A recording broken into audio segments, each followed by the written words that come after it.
Ja, hallo, da sind wir wieder. Heute ein bisschen im Freien, im Kalten, hat aber einen Grund. Wir versuchen da beim Skoda dem Problem mit dem Temperatur- bzw. mit dem MAP-Sensor, ist ja ein D-MAP-Sensor, auf die Schliche zu gehen. Und deswegen machen wir das jetzt im Freien. Auto ist über Nacht draußen gestanden, um das alles zum Temperieren. Es hat jetzt heute bei uns 4 Grad und wir haben jetzt da schon diverse Messungen durchgeführt. Wir kommen einfach mit dem Sensor nicht auf eine annähernd plausible Temperatur.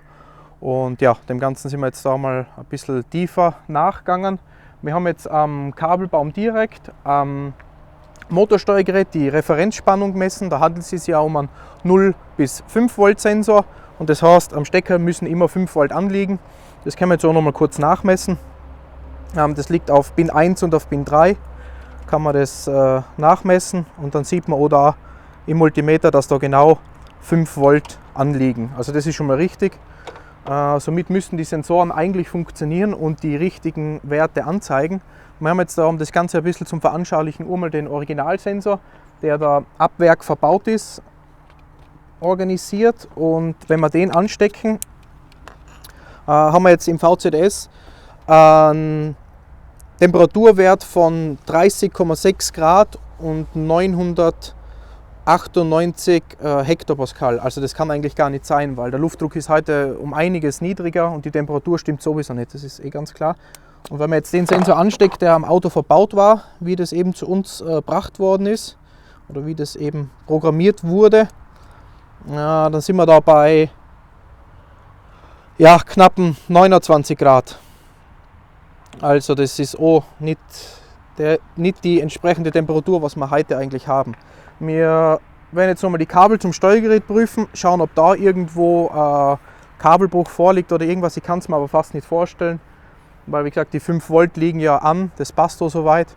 Und dann werden wir versuchen, einmal da den Sensor dementsprechend zum Gegenrechnen, vielleicht dann mit der Referenz, was wir heute haben, die 4 Grad auf die 30 Grad, da dann versuchen das Ganze anzupassen.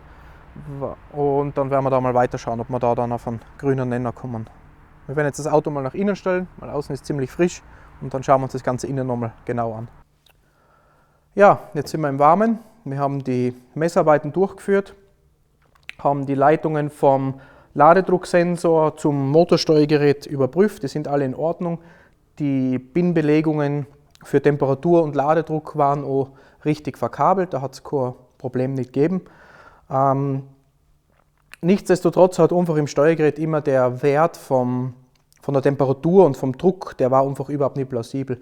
Wir sind dann kurzerhand hergegangen, haben dann einen kurzen Versuchsaufbau gemacht mit einem anderen MAP-Sensor noch, haben den mit dem Heißluftföhn dann erwärmt und um das einfach zum Abgleichen, ob das dann überhaupt im Steuergerät ankommt, wenn sich die Temperatur ändert.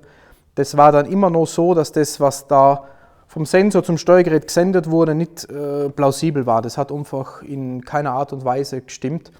Daraufhin sind wir nochmal an die Motorsoftware gegangen, die da schon drauf war und haben da dann festgestellt, dass da der Kanal für den Ladedrucksensor mit einem Faktor beaufschlagt war. Das ist eigentlich ganz eine gängige Herangehensweise, wenn man mehr wie 1,6 bar Ladedruck messen will, dann ändert man da den Faktor, dass 1 nicht mehr 1 ist, sondern 1 ist dann 0,8 zum Beispiel und dann kann man einfach um das mehr Ladedruck messen. Ist eine gängige Herangehensweise, gibt es auch gar nichts zum Aussetzen an der, aber es ist halt dann blöd, wenn man nicht den Ladedrucksensor da verändert, sondern den Luftdrucksensor, der im Steuergerät sitzt. Jedes Steuergerät hat einen Luftdrucksensor, damit einfach das Auto weiß, in welcher Umgebung befinde ich mich gerade. Und das war eben das Kuriose, warum das von Grund auf einfach schon da falsch war. Der hat schon um 60 bis 70 Millibar mehr gemessen und das kann einfach gar nicht sein. Ja, daraufhin, wenn der Wert natürlich von Haus aus schon viel zu hoch ist, muss einfach die ganze restliche Berechnung nicht mehr stimmen. Das war dann die Ansauglufttemperatur war viel zu hoch und. Da hängen ganz viele Faktoren dran. Auf jeden Fall haben wir den Fehler jetzt ausgemerzt, haben das in der Software auch richtig gestellt. Hardwaretechnisch stimmt jetzt alles und wir werden uns jetzt einmal auf eine Logfahrt begeben, da mal schauen, wie der Lader funktioniert, wie der anspricht und ob es soll und ist erfüllt wird.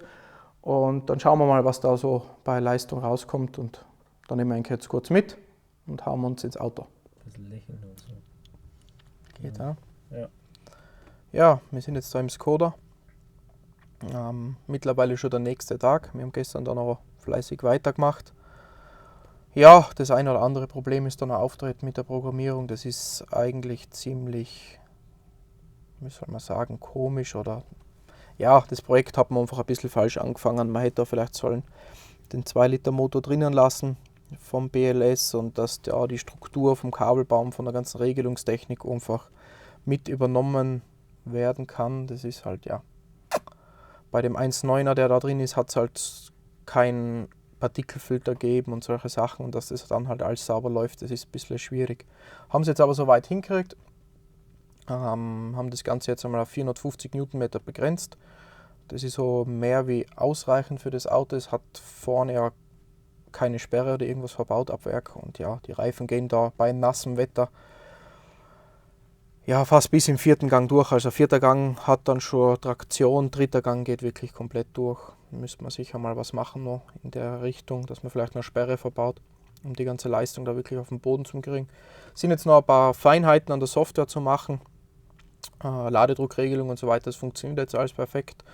Ansprechverhalten vom Turbo ist auch super. Auto hat noch eine 4-Pads-Hinterkupplung verbaut, ist ziemlich laut beim Wegfahren, das werden wir später vielleicht noch demonstrieren. Macht ganz interessante Geräusche.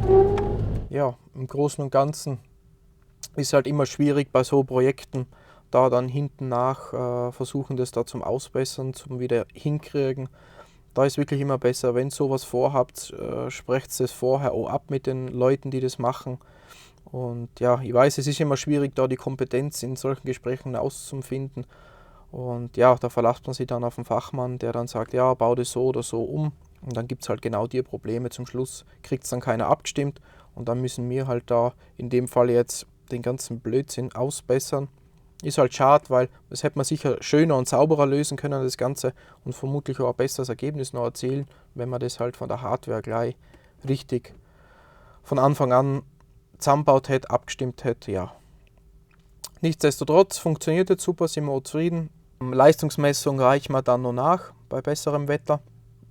Und ja, zum Thema YouTube, wir werden versuchen, da wirklich jeden Mittwoch ein Video zum haben. Und wenn es uns zeitlich natürlich ausgeht, werden wir dann auch die Samstagsvideos dementsprechend halt hochladen. Aber der Mittwoch ist jetzt einmal so der geplante Tag, wo wir wirklich jede Woche ein Video hochladen. Da sind wir wirklich stark dran. Ist viel Aufwand für uns noch, alles neu. Ja, aber wir geben unser Bestes und hoffen, dass wir da den einen oder anderen beim Thema Tuning helfen können oder wenn es irgendwo Probleme gibt, so einen Content versuchen mal zu finden und nicht irgendeine Rumgauklerei, weil das bringt halt kaum was. Wir machen jetzt noch ein paar Fahraufnahmen vom Außen, dass man sich das Auto noch ein bisschen anschauen kann. Ist wirklich sehr interessant. Und ja, dann bis zum nächsten Mal. Danke fürs Einschalten und Ende Gelände.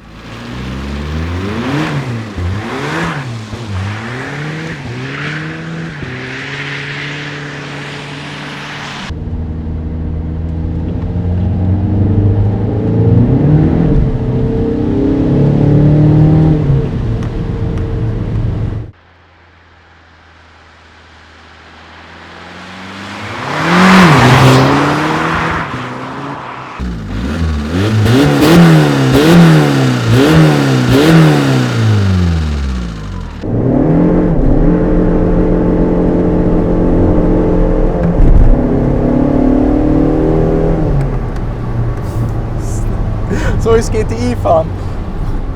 Unglaublich. Na, Wahnsinn. Das Auto kostet wahrscheinlich Budget nicht mal 10.000 Euro. Das macht mehr Spaß wie der M3 oder M4, das sage ich dir, gell?